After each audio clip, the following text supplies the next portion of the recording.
we got some big news in Hearthstone this week. Some good news, some bad news, some funky news, some Baku news, some Gen news, and some Dragon news. JJ, how are you doing? I'm doing fine. Actually, I'm doing great. You're doing great. How is it that you're doing great? Well, I mean, there's a lot to talk about today. There is a lot to talk about. Yes. Most of that is exciting. If not, maybe even all of it from a certain perspective. I guess all of it is exciting. We've gotten a lot of announcements and that are going to change Hearthstone fundamentally.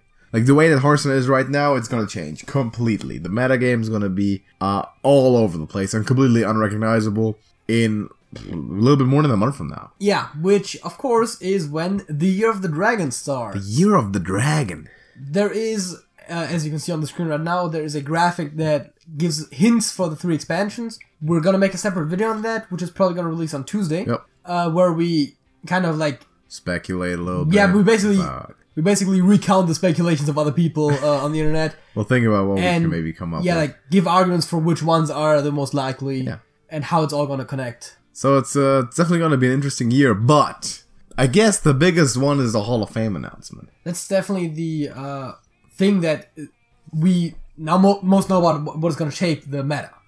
Yes. Because we don't know anything about the new cards yet, except we don't know anything, but there's 9 cards rotating out. Yes. 5 of which impactful. And them rotating out are gonna completely change everything. Because 2 of them, and these are like the big ones, are Baku and Gen. Yeah, but I guess we're gonna start with the classic cards. We are gonna start with the classic cards, and we got Naturalize, we got Doomguard, and Divine Favor into the Hall of Fame. Not exactly what I was expecting. I was expecting to see some Malagos action, some Leroy Jenkins, some Doomsayer, but nothing. So, what were we thinking about Naturalize? Let's just go through them in chronological order. Naturalize, it's definitely... I can understand the reasoning. They don't want Druid, according to them, to have strong single target removal, and it's also very cheap. Very cheap, yeah. What I'm not sure if they mention it, but definitely a strong point also is that it's really useful to kill your own minions when you need to. Like, Mecha'thun is definitely a big one. Mecha'thun, broke a Hadronox. Hadronox used to be a thing, yeah. Hakar. With Hakar is even better because if you're forcing your opponent to draw, gets them closer to the Bloods. So, it's definitely understandable why they don't want it in there. It also has partially the same effect as Cold Oracle, as you just said, where you can make your opponent draw.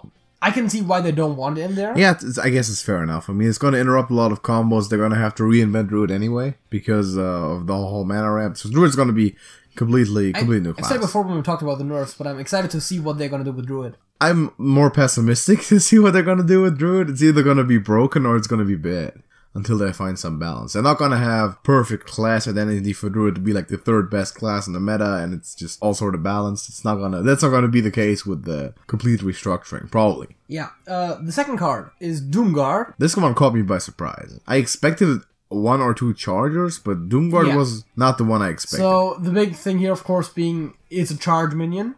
They're moving away from charge. That's just categorical. For whatever reason, Blizzard decides that they're moving away from charge. And now they're bringing Rush. So. Yeah, it definitely makes sense because that definitely reduces the burst damage. Doomguard rotating because of that makes sense. They also said it doesn't fit with the class identity to have big charge minion. I don't necessarily think that's a big deal. It has discard, which goes with the Warlock theme of sacrificing other resources than just mana. Even though discard is also essentially rotating out with Angoro. It is a demon. It's a demon. Which also, again, is a Warlock thing. So it's not the card fits into Warlock. It's definitely not like it was too strong, and it'll definitely also get weaker because Skull is gone. Yeah, exactly. There's also discard is gone. A lot of the reasons why it was strong aren't there anymore. Or Skull and Cube, and those are gone. But it does also, what you have to consider for all of those is it opens up the design space for new things. Yes. Because they have to make sure that cards aren't overpowered. Yeah. So, and that is where stuff like Skull comes in, like Skull and Cube and stuff. All of a sudden, Cube Block is the best deck ever. Oh, Cube Block was nice. Without Doomguard, that can't happen as easily. Yeah, it's not going to be that bad. Void Lord also rotating out, of course. So yeah, Warlock. I mean, the entire Cube Block is basically rotating. Yeah, it's because it was all kobolds. You still have like Soul Tap. Yeah, Soul Tap. But you have your hero power. That's it. That's about it. Correct. And Hellfire. But that's kind of the staples. But Golden's gone, everything's gone. So Doomguard moving to the Hall of Fame. That's an interesting one. I doubt it would have seen much play if it didn't go to the Hall. Well, it's probably still going to be, if there's a version of Zoo, it might mean there is a finisher. In Although, Zoo, yes. Zoo Warlocks have been moving away from Doomguards in favor of Dreadlords. Interesting development. What do you think about it? Last but not least, we have Divine Favor from the classic cards. 3-mana Paladin, man. Draw as many cards as your opponent has in their hand. What do you think about this one? It definitely gives Paladin a very strong draw against more controlling decks. Very strong. And it discourages the playstyle where you want to accumulate resources and spend your mana wisely and that kind of stuff as a control deck. It's kind of like aggro having a specific thing against control and combo, of course, in that regard. And it makes sense to keep that out of the game because oftentimes it'll come down to, does he draw Divine Favor? If he draws Divine Favor, then he's going to overrun me in the next 2 turns. Exactly, because you're not getting punished for overextending with Divine Favor in an Alt Paladin. It was a very, very key card. Here's what I'm thinking about, or what I'm kind of concerned about. We talked about Druid getting a complete overhaul in terms of class identity. I think Paladin is going to go the same process. Because what really is a Paladin at the moment? It's odd and even, and it's Sunkeeper Terror. Definitely the control-oriented Paladins aren't losing that much. The problem... But there really isn't a control-oriented, like, strong Paladin, right? Well, there isn't really a really strong one, that's true. If you want to argue OTK, then Uther is gone too. Yeah. So that's not going to happen anymore. But with... You definitely have the package there, like Shirvala, yes, that's Theklik, that's kind of what I'm thinking of where it's going. Like Kangor, all of that is staying around. Value-oriented heal control Paladin. Which is completely fine. I mean, yeah, it's a new identity and it's at least an open door that can take. And I think it took steps with that towards that with Shirvala. Unlike they did for Druid, I don't think Gonk and Lodi are really going anywhere. Yeah, at this so point. They potentially are getting more cards that go in that direction in the next expansion, and then it's just going to be what Paladin is for the next year. But expect Paladin to be fundamentally different. People who might have started over basically the last calendar year of play in Hearthstone, they've always experienced Paladin as like the super aggro class that just runs you over, spam stuff, and just hits face. That's not what Paladin originally was, and that's not what Paladin is going to be from now on. But that's also true for a lot of classes. Yeah. Like, the Warlock loses a lot of its control elements because it's losing Void Lords and Gul'dan, which are really integral there. Yeah, Druid lost everything.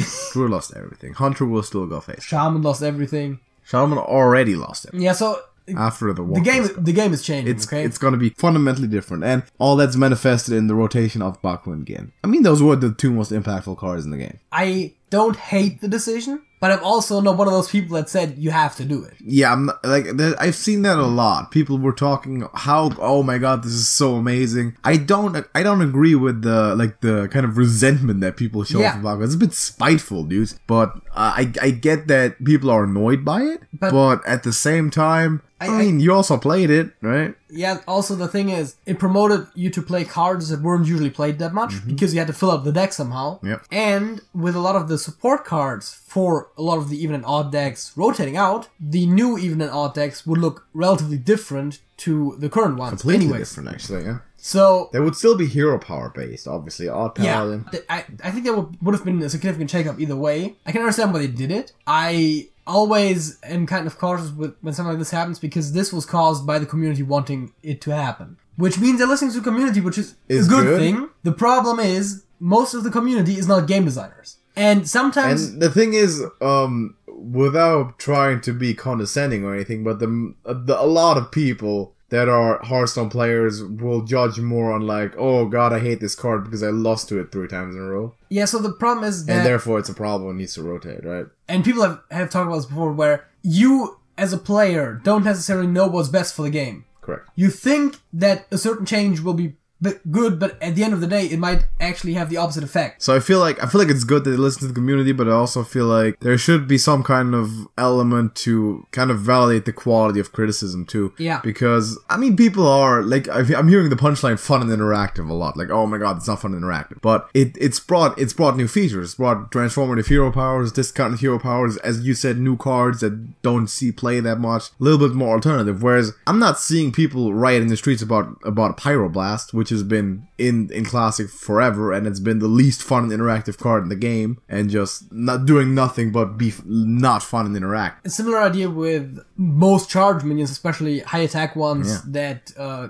can come down at any point, like Leroy Jenkins. Of course, you can put down taunts, you can put on secrets, but at the end of the day, Leroy, Cold Blood, you're dead. Like, that can happen very quickly. Yeah, that happens a lot. That's okay when it happens to a certain degree, but just because you don't like the way it plays doesn't mean it's necessarily a bad thing. Exactly. So we'll probably get some discussion going on this, because a lot of people have very strong opinions against Baku and Gen. To me, not that much. I'm okay with this. Yes, exactly. Like, for me, this is relatively fine neutral. with it. I'm open to whatever happens next. I do like some switching up. I do like the dust. The dust. Yeah, we'll get into that. Yeah. But before we're gonna just announce the other 4 cards that are gone, and then we're gonna get into how to manage your dust accordingly. But they're gonna rotate the support cards as well, which is Gloomstack, it's Black Cat, it's Glittermoth, and it's Mercsparkle. I'm pretty sure a lot of people are heartbroken about losing Glittermoth. Oh, my Gloomstacks, man, so sad.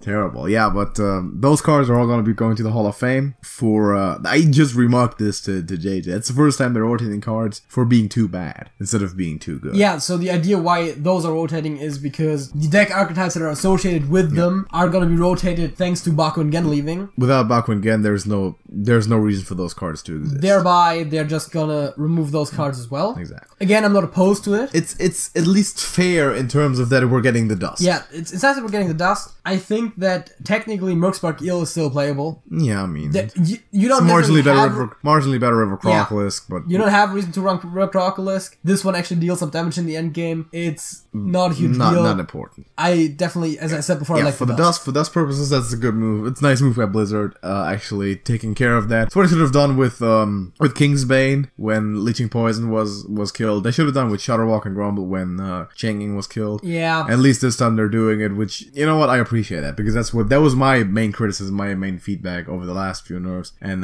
this time they kind of... They should just implement a policy where if they devalue a lot of important cards by nerfs if a card is de facto killed by a nerf that they undertake, then they should compensate for that. The problem is you getting into like, oh, Shadowwalk and Grumble, of course. That's why you crafted them, but that's already getting a lot of dust. I think they should just have like a policy where it's like, if a certain degree of negative effect for certain cards has happened, just give the whole player base like a few packs or a bit of dust. Just exactly. Everyone, value compensation. Everyone gets something because we fucked up the game. Exactly. I'm not saying that in a bad way. I'm just But I know what you mean. So valid compensation, fair enough. This is the main part that a lot of people... I've got personal questions about this already on our Discord. People have been wondering about this. If you're new, by the way, go join. Link is in the description. Talk some Hearthstone with us. Always be up to date on the newest information. How to manage the rotation, the Hall of Fame, with my dust. Because we already mentioned there's a way to make some profit from that. Because a card that rotates in the Hall of Fame, if you have it, you'll get the full dust. Yes, and the way this works is that you can get dust for as many copies as you can fit in a deck, which is say 1 per legendary, 2 per non-legendary. Correct. You get the full dust for the goldens, but if you have the goldens, you don't get the dust for the non-goldens. So here's basically how the scenario is looking, right? If you don't have Baku or Gen at all, right? Assuming you can afford it, craft them in gold. Yes. If you do have the regular ones, just keep. Yes, exactly. If you do have the golden ones, just keep. So the other ones, the epic, let's go with epic and rare. So epic and rare ones, if you don't have any, craft them in golden. If you have the regular ones, keep. If you have the golden ones, keep. Obviously, when you have a golden one, you keep it, generally. So for commons, this is different. Like you said, as Jerry told me this with them, this is how the math works out. The golden ones, if you don't have any, craft them in golden, obviously. If you have them in common, craft the goldens anyway. That's important. For common cards, which in this case is Naturalize and Black Cat. If you have the regular ones, still craft them in golden, because it's more valuable. Because I think a common card, the regular one disenchants for 5 and the golden one for 40. That is an increase not at the full value, but it's the reduced value, but yes. Yes, which is, okay, yeah, which is the an increase of a factor of 8. Yeah. Whereas for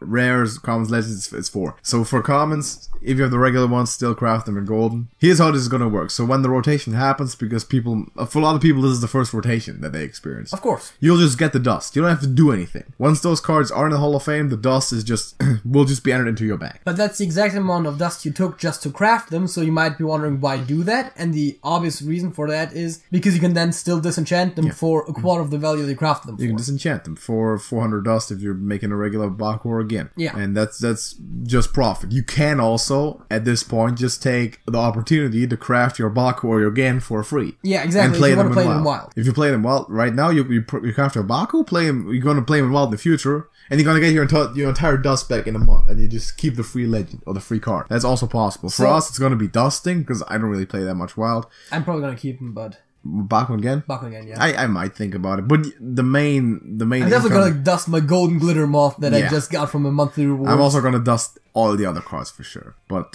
yeah, I might keep Baku again. Also, general rule of thumb: if you don't have enough dust to craft every single card golden, which of course is likely, try to spend as much dust as you can. You can also craft non-golden copies if that is necessary to like fill out the dust values, and craft the golden commons last. Yes, if you have the non. But one mistake that you shouldn't make is say you have no black cats, or say you have no divine favors at all. Don't craft 2 golden ones and 2 regular ones. Exactly. Just if you don't have any, just craft the golden ones. If you have the regular ones, then don't do anything to them unless it's common. If you have 1 regular one, then craft an additional golden one. Exactly. So that's and again, general rule of thumb: just spend as much dust as you can. Exactly. Because you're getting all of that back. You're getting all of it back. Which and is, then some if you disenchant the cards. Which is, I also believe, is more than fair. So that's a very good thing. So that much about the Hall of Fame. Some new stuff was announced as well, which you're gonna just mention real quick because it's important. The single player. We're getting new single player. I think this is the other like big thing. Yeah, the solo challenges that are coming into the game with the next expansion. It's been said that the new single player content is going to be like the dungeon run, but it's also going to be there's going to be a lot more to it. It's going to be a bit more complex, and they're going to do the thing again where it has 5 wings per expansion, like they did with the adventures way back in the day with like Blackrock Mountain and Next Ramus. The first wing, at least for this expansion, is free, and the other ones are just as back in the day going to cost 700 gold or $20. 700 gold seems like a better value. In general, of course, gold is a better idea than spending real money. So that is happening. There is gonna be a lot more to this single player mode than to the other ones. As I said, you're gonna be able to pick out of 9 heroes based on the regular classes. They have new heroes for it. Henchman heroes. Yes, it's just different portraits, basically. When you choose a hero, you can choose a hero power out of 3 hero powers per class. That's also very interesting. It looks like from the pictures that the first one's always going to be the regular hero power, and there's 2 other ones. For Mage, it shows one that looks kind of like a tome, which makes me think like Discover Mage Spell or something. The other one looks like an icicle. One that's literally called Icicle. Yeah, freeze a minion or something like that. Which is, probably like a freezing thing. Of course, the details don't necessarily matter. Yeah, we don't know that much about also, it. But you see the graphics on the screen, so that's all that we are seeing at this point as well. So that's what we're going off. The heroes, the dungeon run, for example, you would start with like 10 cards. No matter what you did, you always had those 10 cards. And here it is that you can actually pick one of 4 starting decks per hero again. There's gonna be, we already said 5 chapters, so 75 bosses, it says. I would assume they're spread between the chapters. Yep. And then they got some smaller, I'm not entirely sure how they're split. Some smaller features, like you can track your victories, you can pause mid-game, which... Yeah. I mean, during the other solo challenges, you could just leave it on your turn and you would know. Yeah. They have heroic mode again, like they used to have back in the day. They have a new mode called Anomaly Mode. I don't know how certain what that does, but it sounds interesting. Sounds pretty cool, so we'll see. There's friendly encounters. Yeah, there's a friendly encounter which somehow allows you to adjust your deck. In a non-combat way. I'm not exactly sure how that works, but it has been said by a few of the people that attended the Hearthstone Summit that Blizzard organized, which somehow our invitation got lost, I don't know. We were not invited. I don't know what happened. At Blizzard, I don't know. What happened, man? Did your invitation not make it? Or did you get lost in the mail or something? So, anyways. I don't know. So, yeah. Maybe tweet at these guys. Some people have said that apparently that allows you to adjust your deck somewhat. Yep. There's also Zale, the Shadow Cloak, which is a new 2-mana legendary minion. It's like Whizbang. It works like Whizbang, as has been revealed by PC Gamer. This one has 5 decks, rather than where Whizbang had like 18. And it's gonna apparently otherwise act more or less like Whizbang. You get a golden Zale for purchasing all the wings of the adventure. The first wing will be released 1 month after the expansion drops. We don't know if Zale is gonna be dustable or not. We don't know, but usually with promotional cards, they are not. They're not because they're also not craftable. But usually, once they rotate, they are. Okay, that's fair enough. So that actually means that you should also be able to probably dust your like Merrin the Fox. That would be actually that'd actually be pretty cool. That would be good. That would be good. I think you couldn't craft them before. Anyways, you also get, for every wing that you complete, you get 3 card packs from the new expansion, which, again, we don't know what that is yet, but we're gonna make a video on the speculation. And once you finish all of them, you're gonna get a golden classic pack. Which are really cool. We've had some of those before. Yeah, we've opened some, yeah. And we're gonna do that as well. If we get to that point, we'll open them again on the channel. It looks like there's also 2 card packs involved. Yep. I honestly don't think I've heard anywhere how exactly you obtain those. But that's more instructions. But I assume it's based on buying or finishing. Yeah, it's usually just some kind of usually there was one for like finishing it within like the first week of the last chapter dropping, and there was one for finishing everything on heroic mode. That's how it usually worked in the classic adventures. So they look pretty nice actually. They're okay. Yeah, one of the card packs actually is on the preview image for the year too. So yeah, we'll get more as some more information about that comes out. We'll be keeping you up on that. Next one is the arena thing we wanted to mention. So they did some changes to arena. First one, kind of a smaller one, is that your arena wins now count towards your golden heroes. So if your main hero, main arena, you mainly play arena, the wins you get there will also count toward that 500 that you need to reach to get your golden hero portraits, which was tough for mainly arena players to do so far. I think that's totally fair. And Arena now also is kind of implementing what a lot of people have been suggesting, which is the rotating core sets. So, which is kind of a really big news to me as well. From what I've heard, Basic and Classic are always going to be in there, which definitely makes a lot of sense, because otherwise you don't have a lot of the very basic cards for the interactions. And then it's going to switch every 2 months, which is to say that there's going to be 2 different sets, basically, that are going around for each expansion. I think this is really cool for people who haven't experienced the old expansions, old sets, like players who started over the last year, because you're gonna get into contact if you play into contact with all these old cards that you might have never seen before. The arena is gonna start out like once that happens. It's gonna start out with basic, classic. It's gonna go next Ramus, which was the first ever expansion, like way back when. Yes. Whispers of the Old Gods and the Mean Streets of Gadgetzan and the Witchwood. And the first expansion of the year. That too. So that's going to be really interesting. That's going to be really cool combination. Yeah, and then it's going to switch 2 months into the expansion, which also means that there's going to be a lot more meta shifts in the arena. I think we're going to see a lot of novelties there, because there's some interactions in an environment as we've never seen it before. Yeah, it's basically some of the stuff that you can only do in Wild right now, but it's not as bogged down by everything. Like Old Gods and Witchwood never came into contact so far. That's true. Aside from Wild, where everything was playable. So that sort of thing is going to be really, really cool, really interesting for a lot of people to learn more about interactions and also Hearthstone history. What expansions, what adventures happened before it. And then at this point, there is a high enough amount or number of expansions that have happened that this like rotating core set is justified and provides variety. Yeah, I think if they do it right, they never have to have the same combination ever. Yeah, so this is probably one of the changes that I appreciate the most. I really like this. Yeah, I too do really like this. I think that's gonna make me play more Arena too. Oh yeah, it's gonna be really We're cool. also definitely gonna be playing Arena like right when this update launches. We want to play some Arena on this channel. We've done one guide. If you haven't seen that, by the way, if you're interested in some Arena guide, we've done one recently, which we might have to update once it's gone. But the general principles will still adhere. Yeah, and I don't think really the guide is too much affected by it, because that was more about general ideas. It's the content sets. But yeah, that's gonna be fun, and we'll have a look into that. So some smaller things that we're gonna quickly just mention. Really minor things. You can reroll legendary quests now. You're going to be able to. Those are the ones that you couldn't reroll before, where it's like if a new expansion drops, or like recently with a Tavern Brawl, which by the way is still going on for a few hours, where you can get a Rasakan's Rumble Pack for playing 3 games in Tavern Brawl, which I suggest everyone does. It's the highlighted ones, the highlighted quest ones in the log. You can now reroll those. We at TrashcanTV suggest you don't do that. You don't do that, because they're usually good ones. But if you like really don't want to do it, you can reroll. You can reroll them. It's usually really easy to get them, and they usually give you like card packs or like ludicrous amounts of gold. Yeah, so just do it. Next one, there's a random card back option now. Now you can obviously customize your card back, pick what card back in the collection settings. Now there's a random option, which means that at the start of every game, you're going to get a random card back assigned to your deck if you want to rock that variety. Yeah, I think I want to make that my favorite, but still assign card packs for like individual decks.